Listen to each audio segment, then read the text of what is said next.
Welcome, guys, to another episode of the Slightly Ignorant podcast. Today, we have a very special guest with us, Nik Moody. What's good? What's good? Thank you, man, for coming up. How's everything going with you? I can't complain. A lot of work, a lot of stuff on the horizon. So I'm getting ready. Awesome. So, yeah, man. So, how did the whole journey started? Like, where are you from? Give us a little bit of backstory. Where you from? Where you grew up? I'm from Long Island, but I grew up in Brooklyn, in Canarsie, until I was about 10 or 11. Then I moved to Long Island, and now I live in Queens. So oh man, I'm just New York to the max. All over the place. I only use New York colloquialisms. Fuck everybody else. Not for nothing, I say. Put no at the end of every sentence. Oh yeah, no. So yeah, I'm a New Yorker. Oh, that's good. That's but awesome. Yeah, that's kind of how I grew up. So I have like a little bit of a different background. I have a little bit of both. So you got the suburbs and then you got the city. So I'm kind of torn in a lot of ways, and I think that is kind of the reason why I got into music. Awesome. So, Nik Moody, that's not your actual name. Mm-mm. That's your stage name. Yes. So, who is Nik Moody? How would you describe him? He's just somebody who's not afraid of emotion. That was kind of the whole reason why that became my name, is because I'm just somebody who will say how he feels usually, and I'm usually rather quiet, but I use the stage as a way to get rid of all that anguish and get rid of all that stuff that I pent up, and the name Moody kind of just went along with that, and not in like the emo sad kind of way, more of like, just let it go. Like, don't be afraid of any kind of emotion. Anger is just as important as emotion as happiness. So Yeah, pretty much just owning it, right? yeah, just Whatever. own the fact that, so what? I'm angry. Fuck you. Right? That's if all you right. don't like it, Yeah. by all means, screw you. So that's kind of how that all started. That's dope, man. So, correct me if I'm wrong. You're Pisces? Yeah, that's Maybe great. that was a part of the reason Uh-huh. they got the name Moody. But hey, but so you've been rapping since you were a very young kid, or how did that start? Not really. I started in college, which was a little bit late probably for most people, but yeah, I wasn't very good. I just kept doing it, and I started to get more and more serious about it, and started falling in love with being on stage, and got better and better, and now I'm this is just my life now. So what you used to do before? Like, rap? I was a basketball player. Okay. As a kid, I played ball. I played in college. I played on a USA team in Spain for a little bit. Oh, wow. So like, I was full on athlete. All I cared about was training, and I didn't drink, I didn't smoke, I didn't do nothing. I was just man. like full on, like, Focused. yeah. And then I got to college, realized I wasn't that good at basketball, and I wasn't going to go, maybe I could have played overseas, but not anywhere that was going to make me the money that I wanted to make. So, I kind of lost a little bit of the passion for it, and music kind of just came to me, because I had always been a writer. Since I was a kid, I was always like big into writing. Yeah, you used to do reading. screenplay as well, right? Yeah. I went to school for creative writing, so Awesome. I took a lot of screenwriting classes and film classes. So, yeah. You think that gave you an edge over, some other people that weren't writers to begin with? You think that gave you the upper hand when it comes to like being a I don't know if it's the upper hand. It's just it's a different style. You know what I mean? Mhm. Because there are some things that, like, if I would have grown up in a rap or music circle, I might have been better at certain things. But I have a different perspective because of that. So maybe it's an upper hand in some ways, but also it's also not. You know what I mean? Because it helps me create an image and helps me create kind of cinematic music. But I'm not. I didn't grow up with a circle of rap friends. I had to cultivate that. Right, and make them through performing, which now I have. But when I first started, I was like, all right, well, what do I do now? Like, right. I have a bunch of music. Where do I go to perform it? I didn't know, because I didn't grow up in it. You know what I mean? So maybe it's an upper hand, maybe it's not. It depends. Right. Yeah, and I definitely get that. It's easier. Well, like I said, it varies, but it is a easier turnover when it's like if your friends are doing the same thing as you are. So You just end up doing it more. You know what Yeah. I mean? Or just like being around it. It's just part of it. My friends are not musicians or rappers. They like rap music. They come to my shows, but Right. they're not involved in it. Gotcha. So that could be a bit challenging. So, you know, when you were making music and stuff like that, since, you know, you didn't really get too much inspiration from your friends, who are your influences, you know, when it came to making hip-hop art, music? I fell in love with hip hop early. I've always loved hip hop. I went to a Linkin Park show and they brought out Jay-Z to do encore. That was in back in 2002, Something right? like Somewhere around that. there? They did a Madison Square Garden Yeah. tour. There was like the Dude, circle that was a stage. dope-ass show. Yeah, he came out. Everyone threw the diamond up. Come on, man. I was like, what is this? This guy just... And he wasn't even... He's not like a jump around the stage type guy. He just Right. walked out all calm. Like just mad smooth. swaggy. And I was just like, damn, man, this is awesome. This is a different energy.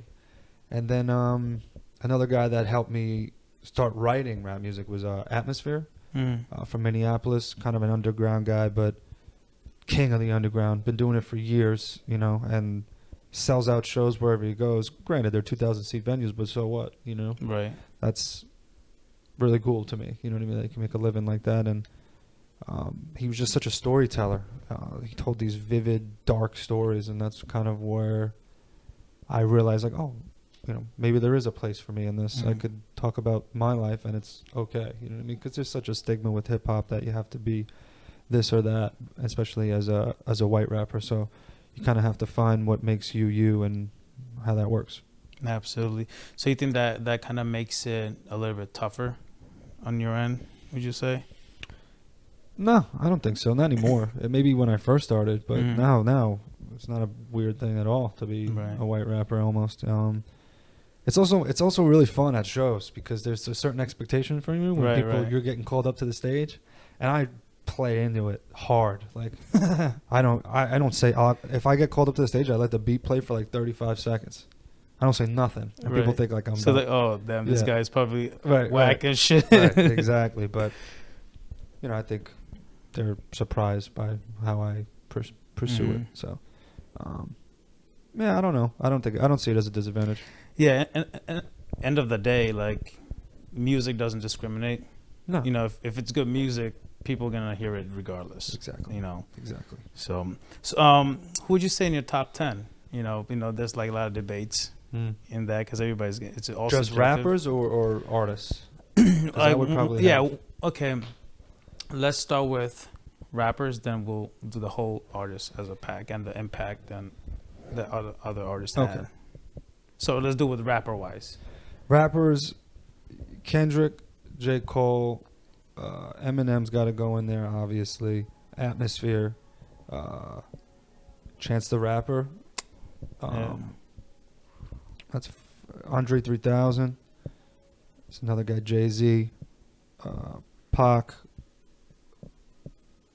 I'll throw Biggie in there, even though I'm not the biggest Biggie fan there ever was. And I'm definitely missing one of my favorites in here somewhere. I feel it. Nas? Nas is not one of my Oh favorites. no? Oh man. I like Nas, but I would never put. I'm not. As a rapper wise, I understand it. Like, but his lyrical content, like No, he's a storytelling. freak show. Yeah, no, It's- that's. Yeah, but I'm blanking on this last one. Is he from any group? Maybe. Nah.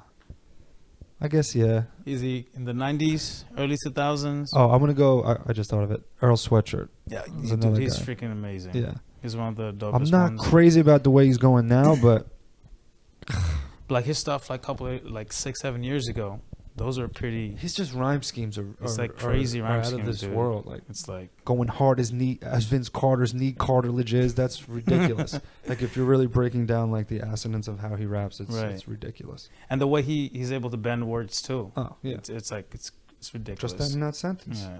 That's something that Eminem brought to the forefront so well. He would the way he would accentuate a word, like just in that sense. Knee cartilage is like Vince Carter's the way he said it.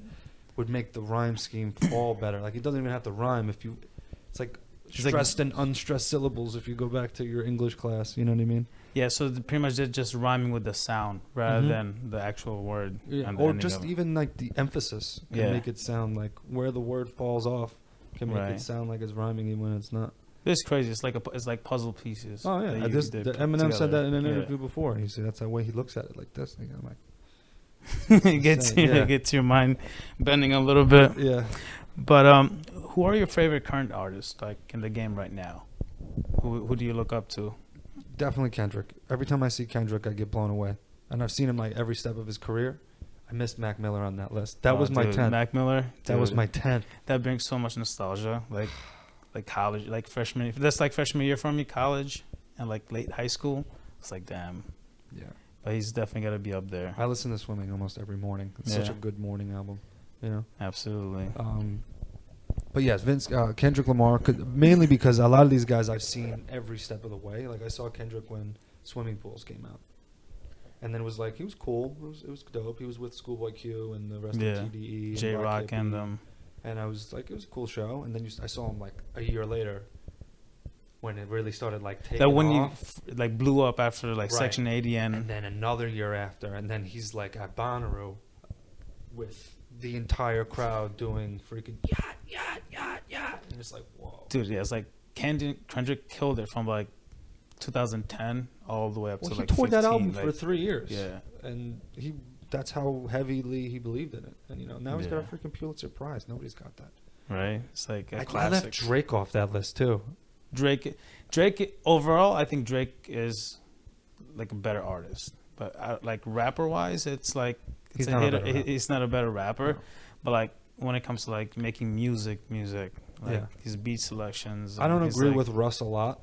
But Russ? he did an interview recently where he was talking about how could you hate on Drake when you love his music, and I do agree. Like, you shouldn't be able to hate on Drake when you're at the club going Listening crazy to his music, Like, exactly, you're yeah. being a fucking idiot. Like, Exactly. so as much as you can get on Drake for the way he markets himself sometimes and how he kind of jumps sides and the fence with a lot of things, it's kind of annoying. But yeah, when he held the flag behind McGregor in that fight, I was so mad, so mad. He's like, yeah, look at this. Why are you motherfucker. speaking in that grime British Right. accent and then holding the Oh, Irish man. flag behind McGregor? I can't get with this.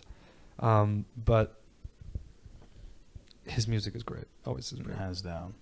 I think they named him the artist of the decade or something. Was that like- official? I saw. I I wasn't saw sure that if like it a was couple of official. days ago. I don't know if it was I mean, I'm by not Double shocked. XL It's or not maybe. shocking. Yeah, Yeah. He's dominating. He sent a shit ton of records too. Oh, Like I think his confirmed certified was like in 200 million or something, catching up to Eminem's. that's insane. And it's like we're in the age of like streaming and shit, not like physical records, but it's still like crazy the amount that he's selling. Because as time goes on, like there's a trend like musicians are making a lot less money Oh, yeah. because of like streaming and like. Oh yeah, I you know know. that. But yeah, so dude, like artists dead or alive, if you were to collaborate with, who would you pick? Kurt Cobain, Yeah, why? because he's my favorite artist. we're going away from rappers. That list would have been a lot different if it Yeah. wasn't only rappers. But No, I him, mean it could be like musician. Like, Kevin Parker from Tame Impala. Yeah. I think he's that video where he plays every freaking part of the song is like he has such an ear for the bass line, and like they like drown out the drums on so many other songs and bring out he records it in a different way, and I would love to just be around him in the studio just to see how he approaches it, because Yeah. You This also stuff is crazy. you're a huge Nirvana fan, like rock music too, right? So you think not for the real reasons too, not for the because of reals- the fucking fan bullshit. Continue. so do you take a lot of your like musical like sound or like samples or like even influences from other genres 100% all the time? Yeah. I love hip hop, but I think sometimes it could be limiting. And, especially when you're dealing with, because hip hop is like kind of, to me, a little bit backwards than most music, because like you could cover somebody's song as a band and it'll be just as dope. And people are like, oh, that's sick. They put their own spin on it. Yeah. But if you can't, you know what I mean? In hip in hop, the hip-hop- words are more important. Yeah. So, as a rapper. So, I'm always looking for a way to make the stories sound more intriguing, and I feel like to me that can come from rap music. That can come from the old grunge. You know what I'm saying? Even if it's metal, I'll listen to it just to see if there's something in there that can possibly change the way I say a syllable or whatever. Like there's always times where I'll get a hip hop beat and it'll be a dope hip hop beat, but like as a song to put out, I'll be like, I need to add guitar on this, or I need to add, you know, a female vocal to make it more ambient and, you know, what have you. So I definitely try to draw from all genres, and I don't really I'm not somebody who listens to solely hip hop at all. Like probably the least of it is hip hop. Yeah, because you don't want to limit yourself, like you said. And I was actually like listening to your the songs that you created, right? Like the beat selection. It's like it's really dope. I really like your beat selection, and like a lot of the beat selection was like I didn't feel like the hip hop vibe. Like you had like female vocalists. You also had like melodies that wouldn't be as a like quote unquote like a traditional rap melody. Exactly. You know what I mean? So I was like, that's why I need to ask you that. Like if you get inspiration from other. I try to just treat each song individually, and I mean, this is where I am now. You know what I mean? I would love to make a concept album and have everything kind of go cohesively together into one thing. That's not where I'm at. You know what I mean? I still have a full-time job outside of this trying to make it work. So for me, whatever I'm going with, whatever song I'm writing, that's what I'm working on. So if it's way different than the next song, so be it. That's why I haven't put an album out yet. Just because I'm still finding out what is the best route for me. You know what I mean? Some people think that's storytelling for me, and some people think that that's solely hip hop. And I have 10 songs with female singers in the pocket that people might say otherwise when they come out. So I don't know. Right. So I'm kind of going step by step. I did see a lot of like storytelling in your songs, and it's pretty dope. I think like that's where we are missing a lot of that nowadays. Don't you think like you mean that's what most people you talk to people like, oh, why do you like so and so? It's like, oh, I just like the beat. Yeah. And it's like, that's fine. Like that's cool. Like there's nothing wrong with that, but don't come to my show. That's not what my shows are about. You know what I mean? Like I'm working on how to blend the two, but essentially like I'm telling stories and I'm saying something. I'm trying to say something. I don't know how to make a song without trying to say something. So, but like that kind of goes against the trend, because trend comes and go. Like if you have a good foundation with like actual like music with meaning behind it, like storytelling, stuff like that, like longevity wise, people will like relate to you more than just having like a popular sound. Well, that's what I'm saying. That guy Atmosphere, you know, people know he's not a household name by any means, but he goes on nationwide tours and sells out 2,000-seat venues. You know, he's been doing that for years, since like 90s. 90s, yeah. Like I think my favorite album of his is called God Loves Ugly. It came out in 1999. You know, and I only discovered him because I was illegally downloading a Limp Bizkit album on LimeWire. And you know how they used to come with like 100 other freaking songs? Right. His song was in there, and it was God Loves Ugly. And I was like, what is this? And then I just dove into him. Who is he? Why? What the hell? Like, what is going on? And I found out he's a white dude from Minnesota, and I was like, hell yeah! Like, so it was just, you know, it's possible either way. You know, it depends on what you want. I could turn around and accidentally, you don't know what's going to be popular either. Sometimes, like, there's so many stories of like people's least favorite song becoming their hit song. You don't know. You just kind of go with the flow and keep going and keep making music and keep performing, and hopefully something comes out of it. Yeah, like for example, like artists like Tech-9, he's the more famous version of Atmosphere. Yeah, I was gonna say that he's been underground for like almost 30 years, like 25 years. Well, he's a little bit different because he's got the business. He's got the what is it? Strange music. Yeah, Strange Music. You know, that's a cult. And he's pretty well named too. He's done records like Eminem. Oh yeah, like he's got Kendrick. on, You know, I love that song. Like a lot of what was it by him and Kendrick that did it? Fragile. That was a really dope song too. Some Mayhem, I think. Mayday is on there. Mayday. It's a really dope song. That's a great song. That beat is crazy. But I think you know, nowadays a lot of like artists, hip hop artists, like they don't really need that back of a record label. No, they don't. You know, but end of the day, also the record label could push you in a multimedia platform like quicker. If they give me a deal right now, I'm not gonna walk away from it. Right. You know, but the reality is, they're not gonna give you that deal unless you have the following. And once I have the following, what the hell do I need you for? Nowadays, I think they look at more on your. I mean, if you have a buzz going on for yourself, so they look a lot of social media numbers. Yeah. And your plays, and by all means, yeah. Like if I think signing with a label definitely helps, but it's something that you don't need, but it definitely helps. It depends. A lot. It depends on what the deal is, and you know, people will be signing these 360 deals and never see their royalties. Yeah. I mean, it depends on where you want to go. Really, it's hard to say because I'm having that problem myself, trying to figure out who the hell is real in this industry and who's not, and who really believes in you. So I don't really know the answer to that, but you know, it's a cutthroat business. It's so bad. You know, it's so bad. So I'm dealing with it right now. You know, it's tough. It could be tough, but depends on how much you love it. You know, so yeah. I mean, if you stick to it long enough, you're gonna win regardless. That's pretty much with everything. I would assume. So, like, if you were to change one thing about the industry, what would it be? Bring back the A&R. Those guys don't list. They don't exist anymore. Like, they can't exist because it's DIY and you do everything yourself. And you know, you're not scouting talent. You're scouting people who you think can bring you numbers. Yeah. Which is not how it was. It's not. Yeah. Right. I think it was like a lot more competitive back in the day. Like, because they were actually actively scouting for talent from those like rap battles and whatnot. Well, yeah. In the, I mean, late 90s and.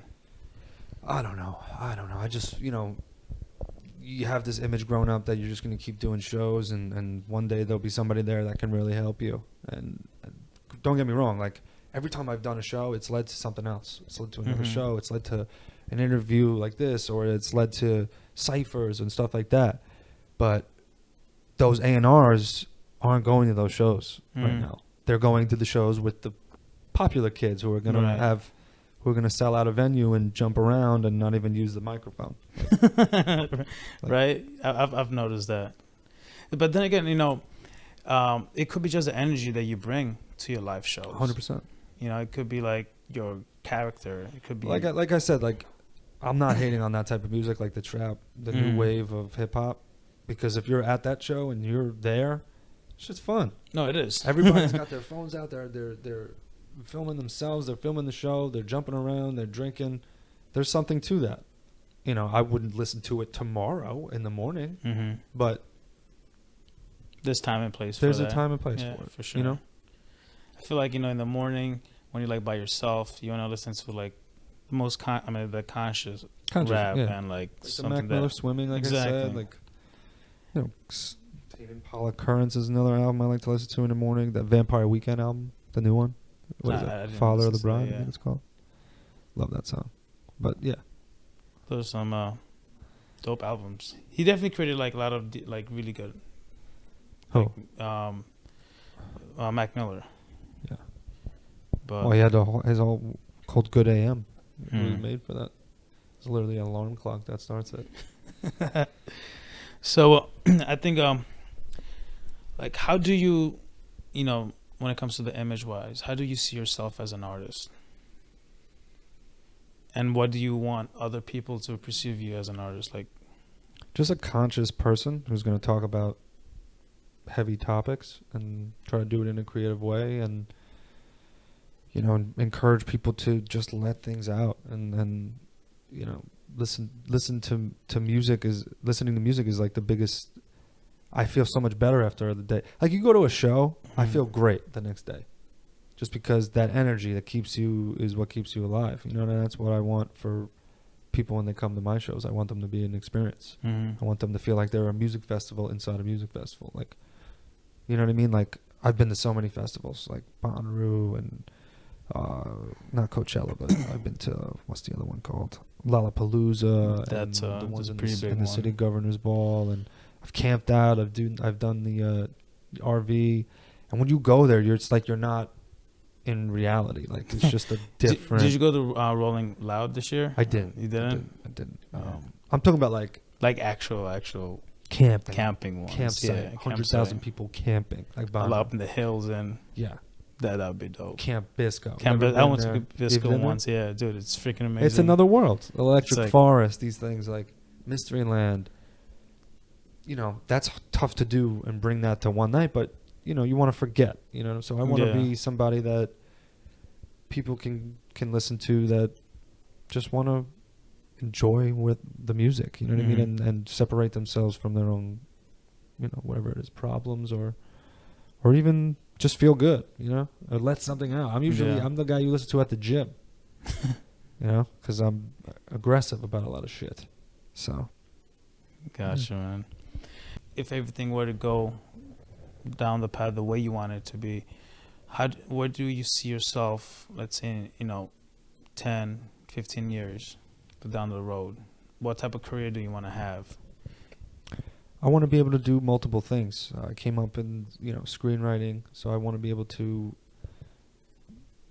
step out into that world, what I mean, do some short films and act in them and, produce content that's outside of music, because, I look at guys like probably one of my, which I have yet to even name in this whole influence thing, a guy like Childish Gambino.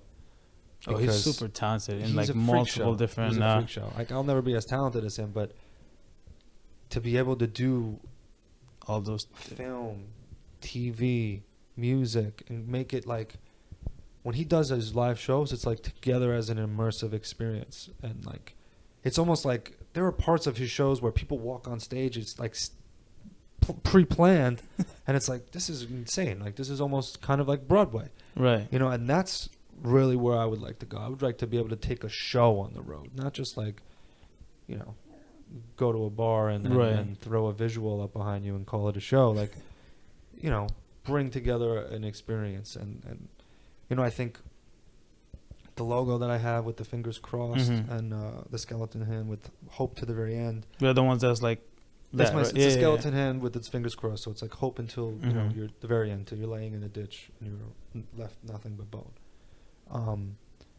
That I think is such a powerful thing, and I would like to bring that to the forefront and make that like a clothing line and have, I call it in my head the Manix, Manix is what I have planned as who I want to call whatever we have going, is just people who are unafraid of emotion and not gonna fucking go by this societal constraint of just living your 9 to 5 and you know what I mean, there's so much more outside of that, and that's where I want to be in 10 years, is to be the leader of that, or have a bunch of artists with me, maybe I bring a couple artists that are way more, that do it better than I do. Who cares? Like, I want to be a part of that movement. If I have to step back and be a writer, cool. If I'm the head front of it, I'm the performer, cool. Doesn't matter. As long as the idea moves forward. Gotcha. So you just want to pretty much help the culture just move on to a better, bigger I just feel place. like there's no anti right now. Everybody's doing the same things. Like, there's no Nirvana right now. There's no pull against, the mainstream. There's no fight. It's just incessant nonsense. It is. It's besides J. Cole, maybe. But I think like a lot of the things that gets released nowadays, like a lot of the time, these big record labels, they just go with whatever's hot, whatever the trend is, and they suppress a lot of creativity that comes from the artists because they want to ring their cash register. Right. End of the day. Well, that's always been the problem. So, but there are ways to get through the cracks, and there are ways that you could do both. Like Kendrick Lamar is a perfect example of somebody who's seen mainstream success and somehow has a Pulitzer. Like, he has critical and mass acclaim. How does that happen? I don't know, but he did it. It's just I think it comes from the energy of performing. It comes from consistency. Like, do you think Damn was more of a lyrical masterpiece than To Pimp a Butterfly? Probably not. But you'd be crazy to think that it didn't factor into him getting it for Damn. Yeah. No way. Like, if he'd have just put out Damn, he wouldn't have got that. Definitely not. So it's just not to say that wars are anything either, or everything either, but it's just like it's a benchmark to look at it. You know what I mean?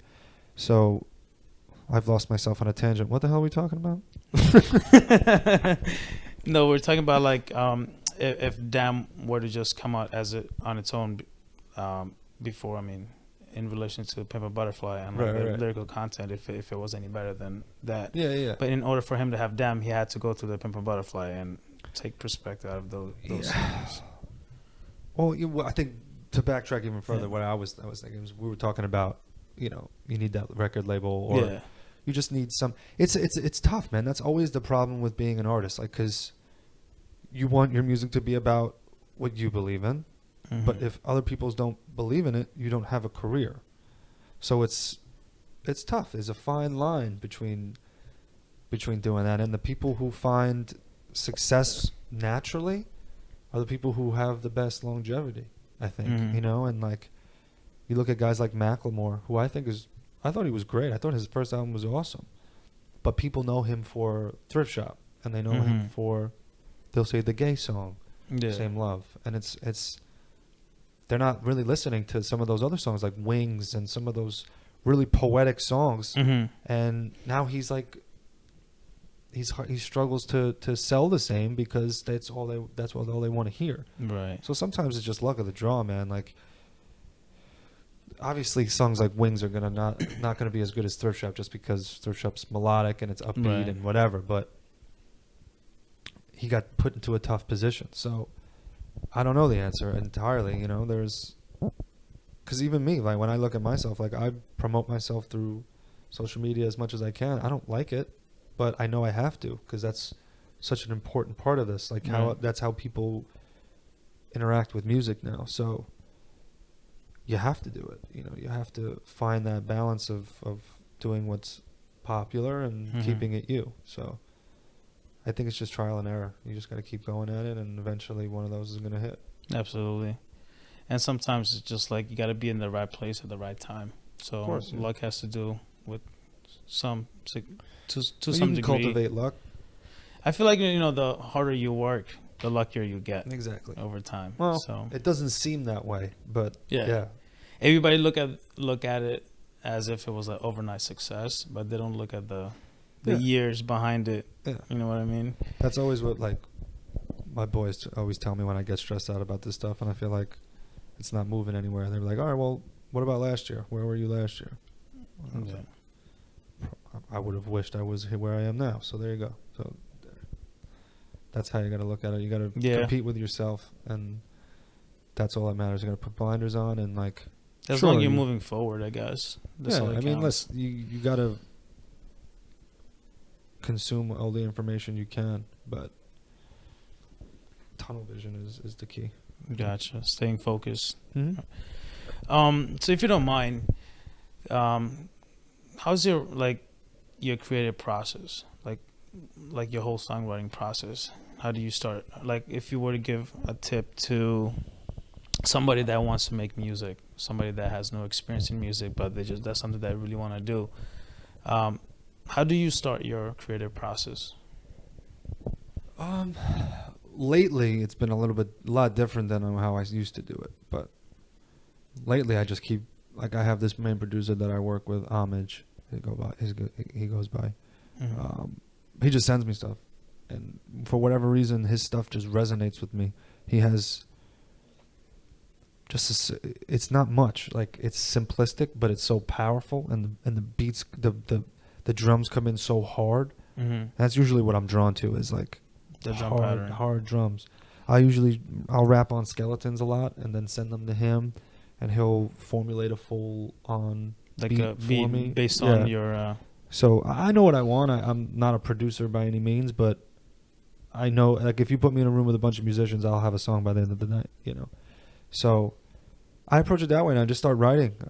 It used to be more of like, I have an idea for this song, and then eventually I would find something that the idea would work with. But not so much anymore, man. I'm just more feeding off of the rhythms of the beat. So I don't know. I always try to stop myself while I'm writing anything and just be like, why does anybody care?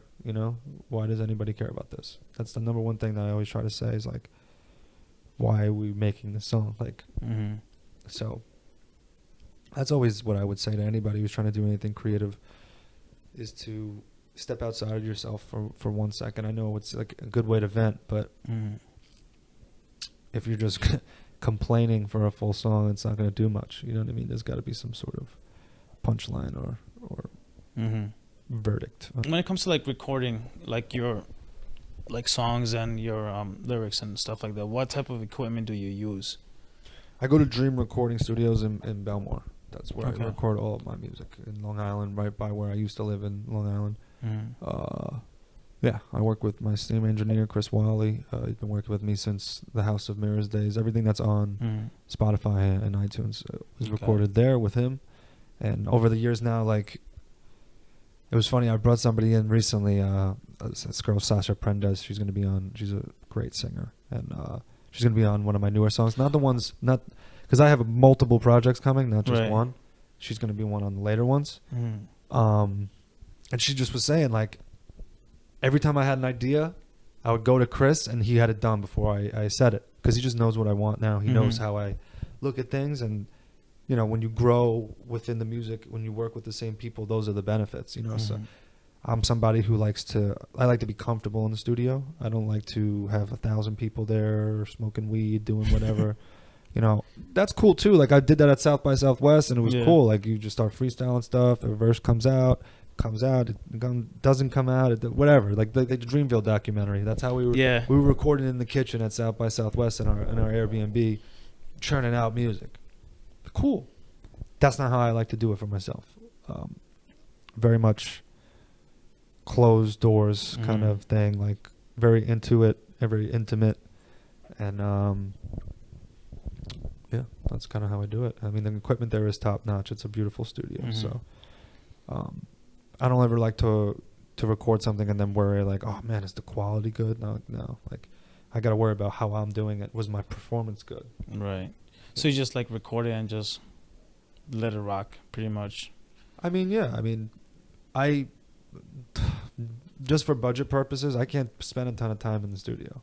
Like, I can't get a beat and write it in the studio and then record it on spot. Like, that's not going to ever happen right now, because the studio I do go to is expensive.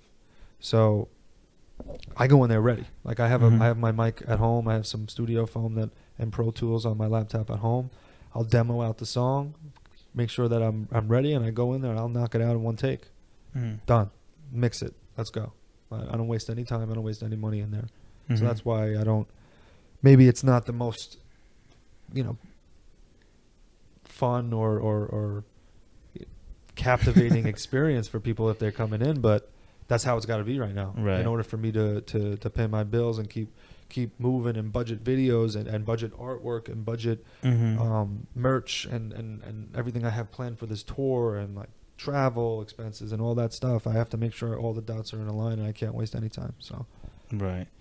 So like, how many songs do you go through before you even select, all right, this is the song I want to put for my new EP and whatnot? How many songs do you, let's say even for an album? I have an album done already. You haven't done one yet. So like on the EPs, how many songs do you usually go through before you you're like, I want this, and that song in this EP? Probably triple the amount that come out.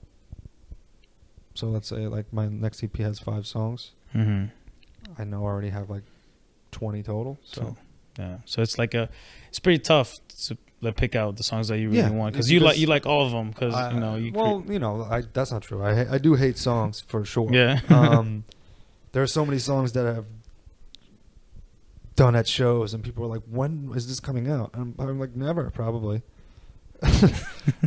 Probably never. I don't know. It's hard to say, because I kind of just go with my gut at the end of the day and try to figure out as best as I can. I think what I make lately is always a thing. Like, a lot of times what happens is I'll make the first song that I think is going to be on a project, never ends up making it, because I fall out of love with it and more in love with everything I've made since. Because I think I'm growing too. I'm getting better as an artist. I'm getting closer to what I want to be.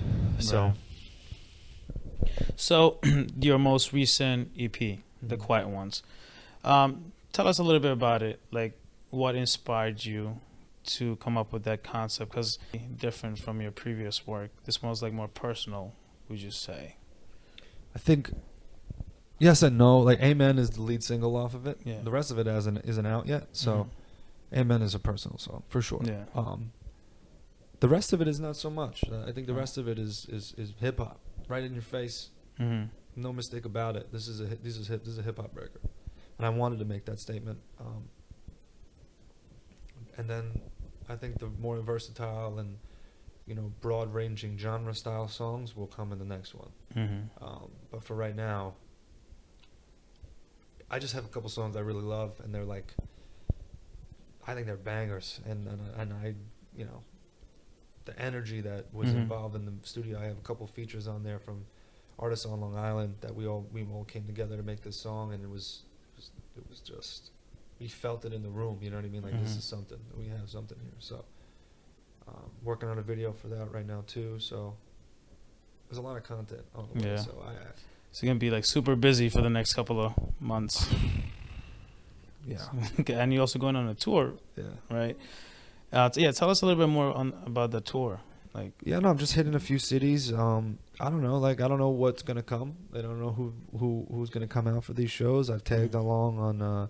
I know Boston will be great. I know that Delancey will be great, but I'm looking forward to seeing what's gonna happen in Washington D.C., what's gonna happen in Connecticut. I have some dates in Philly planned in the future, so just trying to get out there on the road and experience new crowds, new venues. I think sometimes what New York artists get into this loop of they just keep going around the same showcases, and I just don't think that's where it's at right now. I know for me, I'm the most certain part I have about my music is my performing. I love performing. That's my favorite part of this whole thing. I wouldn't do it if it wasn't for that. Because I hate the bullshit. I hate the nonsense that goes on and the politicking and then take me in this post and this list, and that's not me. And I take the performing very seriously. I give it my all on the stage when I go on there, and I made that decision, going into this thing that then that should be the focal point. Let's go on tour. Let's make our own shows. Let's create our own destiny, and hopefully we can get on somebody else's tour. Maybe open for somebody bigger. That to me is where I'm headed with my career. So the tour is going to be big. I'm excited for it. I've been agonizing over it for months. Hopefully we can sell some tickets, sell some merch. I got some exclusive merch coming on the tour too. Awesome. I just bought it yesterday. It's going to be fun. So where can one learn more about your tour and your upcoming dates? And follow me on Instagram, which is Nik Moody. We'll tag that too. Nik Moody _ at the end. But I have my website. Should be up in the next week or so. It's already up, but we're working on some new features on it. I'll have my merch page up involved, and I'll have the tour dates all on my own, nikmoody.com. So that'll be easier for everybody. Awesome. While touring and working on looking to expand while you tour, how hard is it? To maintain, because you the creative side of it, hey, I still gotta finish all this other project that I have for my EP, and I also gotta tour at the same time. That how you just hit it. That? You hit it on the nail on the head. That to me is my biggest problem right now. I'm having a hard time because I don't have a manager. I don't have people answering those emails. So it can be a lot, especially because I do work. I have another job that helps me fund all of this. It's hard, you know what I mean? It's hard to get, because even yesterday I was running around all day. All right, I got to get my merch. I got to get, I'm organizing this interview with you. I got an interview tomorrow. I have the show tonight. Yeah. I got, you know what I mean? You try to organize all these things.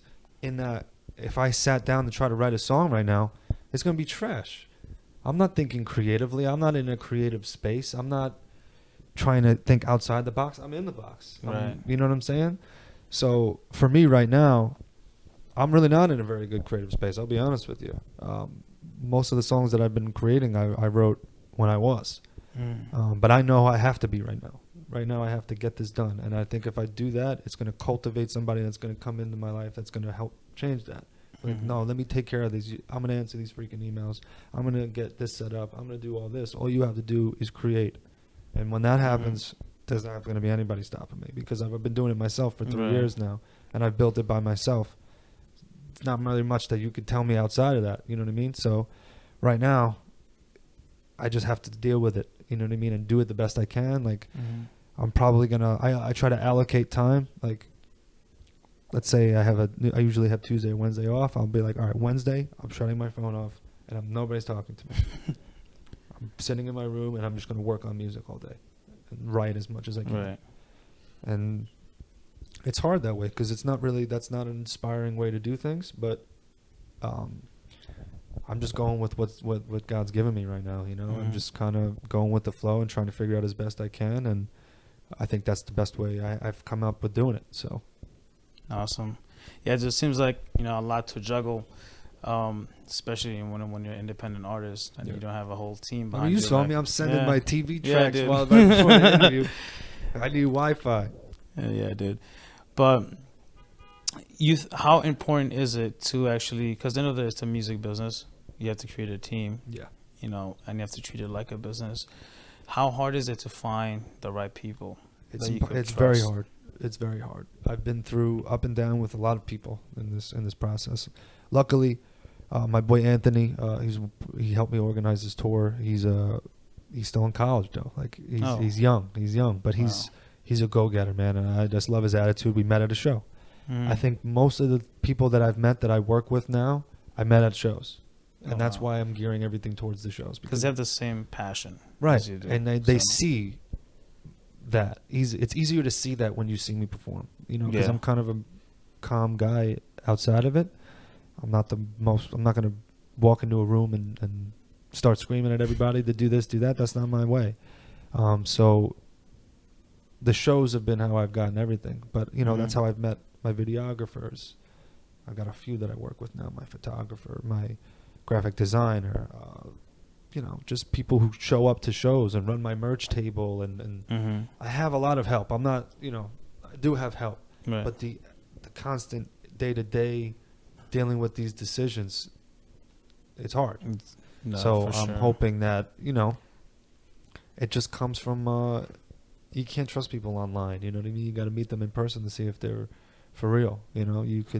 I could hire a manager tomorrow, pay him a boatload of money, but if he doesn't believe in me, then there's no point. Like, you know what I'm saying? So it doesn't matter what connects you have.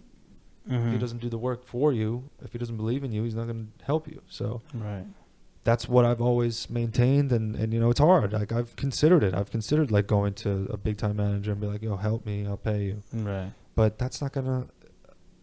It's just not the way I do anything else. So I'm not gonna cave, my dignity now. I've come this far not doing that. I could have tried to make radio records and tried to, do what was popular in hip hop, or dyed my hair, got a face tattoo. So all the whole nine. But I'm wearing a fucking black tee with black jeans. I look like your bass guitarist, and I don't give a fuck. So let's leave it at that. Yeah. So bass guitars that could rap.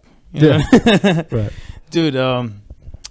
Yeah, man. How do you feel about giving us a little bit of a show, if you don't mind? Yeah. Freestyle for us a little bit. Sure. I got this. We told me that the other day. I was like, there's this verse that I have on my boy's album that just never came out. Yeah. And I'm like, I love this verse. This motherfucker never put it out. Damn. Well. Now, hopefully, you could put it out for us. Sure. There were 3 of us locked in a mind maze. One of us wanted love, but that was a migraine. The other wanted a BMW on the driveway, and my way was looking at the whole world sideways. Yeah, I found a couple pennies in the couch. But that don't make a difference when your friend just bought a house. The verdict is out, and Wall Street isn't the secret. There's a reason every fairy tale don't ever sequel the end. Don't it sound just a little like the beginning? I was the last pick on the team, just trying to fit in, but I didn't. Our friendship was started just cause I'm different. Now you're swimming with the sharks in apartments that I'm forbidden. Who am I kidding? I should have saw this juxtaposition right from the day you drew a line down the S on your starter fitted. Good riddance. I know you're not too far cause you follow me. If you need me, I'll be waiting for the earth to swallow me. So long. Dude, that was freaking sick. That was dope, man. That's fucking dope. Motherfucker never put this song out, man. Oh, man. Unreal. Hate that. Well, hopefully he puts on the next one. Yeah. But yeah, dude. So to recap and everything, they could go to your Instagram. They could go to your website to buy it's tickets. Nik no C Moody _ for pretty much everything. My website will be up. It already is up, but I'm saying like it'll be upgraded in the next couple of weeks. And yeah, nikmoody.com. Awesome. So anybody that's listening in the Tri-State area on November 23rd, right, at Delancey, New York you'll City. be promoting your new EP and performance. It's technically the release party. Release party, yeah. So yeah, if you guys are nearby, feel free to drop by. You won't regret it. That'd be great. Is there anything that you want to add? No, I mean I think we covered everything, man. It's just about putting the music out now and seeing what happens with it, and hopefully some people listen to this podcast will join. Join along the way. So it will bring some friends to the to Delancey, and hopefully get some new it's gonna fans. Be a fun night, man. It's definitely gonna be a fun night. Can't wait. Yeah. We'll fuck shit up. Appreciate you guys for having me. Absolutely, man. Thanks for coming up. Of course. And let's have a blast.